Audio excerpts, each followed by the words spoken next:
Madam Speakers, my right honourable game changers, as we come together in the Houses of Parliament today, while politicians next door wrangle over the world's issues, we have the power to summon a special force, our special force.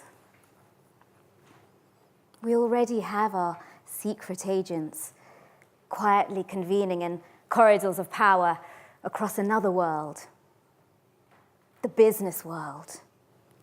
These are the individuals deeply embedded in organizations everywhere, camouflaged in normal day jobs, but rising up to launch socially responsible initiatives when they're moved by the plight of others. That's their call to action. And these are the social intrapreneurs. My own call to action, my fire, was ignited back in 2003. I was a newly qualified lawyer in the law firm Clifford Chance on the DLR on the way to work. A harrowing story in the morning papers captured my attention. It was about an honor killing being inflicted on an Asian girl around my age. She'd been burnt alive by her family for running away with a man she loved.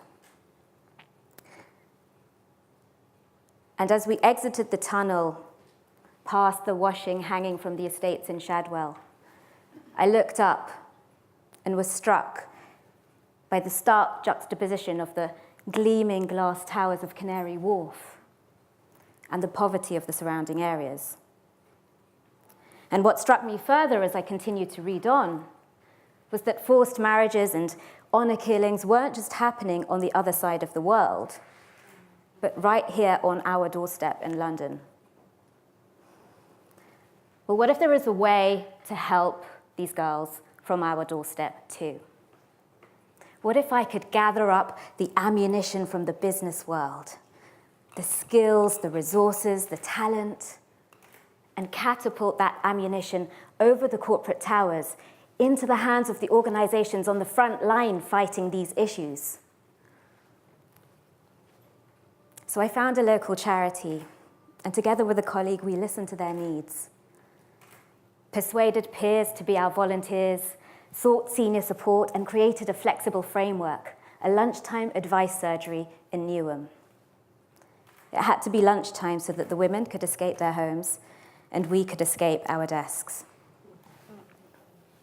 Word spread like wildfire around the local community, and women queued up just to have their voices heard. And we kept it simple. We showed one lady how to read a tube map to escape her stalking ex-husband. And when we showed her how to take her kid to London Zoo just by jumping on the Jubilee line, she looked at us as if we had shown her the way to the moon. One teenager ran in, she'd been beaten up, and she just wanted help enrolling on a journalism course so she could write well and share her story. And we as colleagues from all different departments, legal, IT, secretarial, came together to share really basic professional skills, interviewing and making phone calls, explaining documents, identifying red flags, and that would save the organization's experts to deal with the more serious issues of domestic violence. And then came the business case. Our biggest client, Citigroup, came on board. And the electric conversations that we would have on that Jubilee line on the way back from our sessions led to far deeper bonds being generated than could ever have been created over a glass of champagne at a conventional client event. And over the years, I learned to look to the business world for help whenever that call to action came. We started groups to support the microfinance sector and social enterprises, and now an impact hub in the bank where I now work. And that's when I found my tribe. I met Fabiola, who persuaded our canteen manager to give jobs to Eritrean ladies from the local refuge. Fabiola herself had moved from Peru to Europe years ago as a domestic maid, but she rose up to run corporate events in the bank. And she felt the plight of ladies surviving as strangers in a foreign country. Evelina, who persuaded her fellow bankers to leave the trading floor and go into schools and give interview training to disadvantaged teenagers. Her tenacity captured the attention of senior management, who've now given her the resources to multiply that to 600 bankers lending their skills in the local community. And Alex and Sarisha, who just this week gave media training to a young team from Croydon who were fighting knife crime in the UK. Alex had witnessed a stabbing. She was the UK head of media relations, and she felt that call. She felt moved to lend her expertise to this growing crisis. I happened to be mentoring an organization called Lives Not Knives, and we connected the dots. We were lucky, but it made me wonder how many social entrepreneurs are hidden across organizations, across the world, propelled by passion and purpose, but without the infrastructure to give their ideas wings to fly, without the time and tools to support us. Our fire will dwindle. We as social entrepreneurs are constantly juggling the day job, sometimes dodging boulders of budget and bureaucracy in this uphill climb. And that's when we have those soul-searching moments with our head in our hands on our desks. That's when that song pops into our heads. Should I stay or should I go?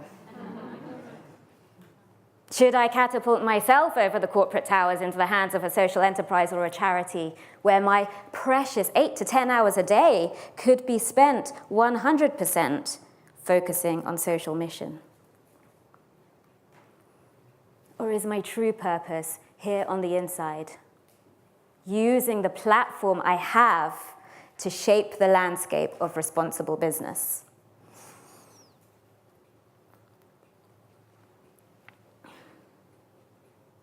That's when we need to be resilient. We need to remind ourselves how far we've come. Collaborate with colleagues who uplift us and continue to grow our army.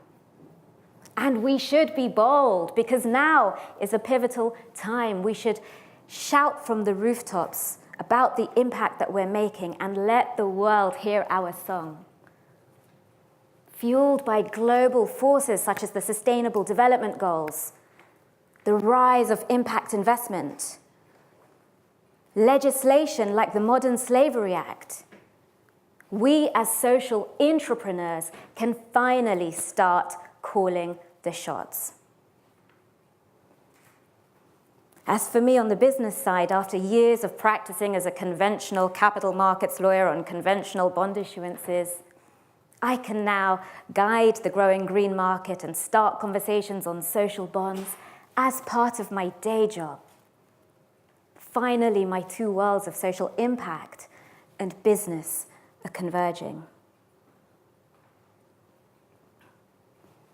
So what if we as game changers dared to dream? What if in every organization there was a social Intrapreneur Hub, where the grassroots of the company, together with senior management, designed socially responsible initiatives aligned with business strategy?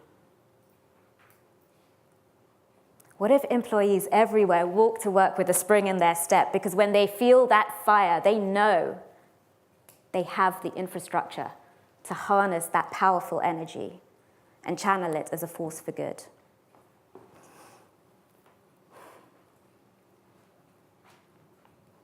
What if the small shifts that we are each making as individuals led to system change? The snowball that starts the avalanche. So that social impact is no longer a pile of papers on the side of our desks that we reach for in fragments of our spare time, but is fully integrated into day jobs everywhere. And there is no longer a difference between doing business and doing business for good. So if you think you could be a social intrapreneur, then I encourage you to start a social intrapreneur hub.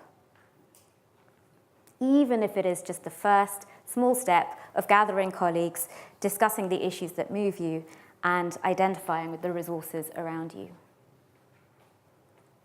And my personal advice to every pioneer with purpose would be to keep it simple and do it with joy, because we need to keep this sustainable. We need to stay sane. And we need our champions on the inside. Thank you.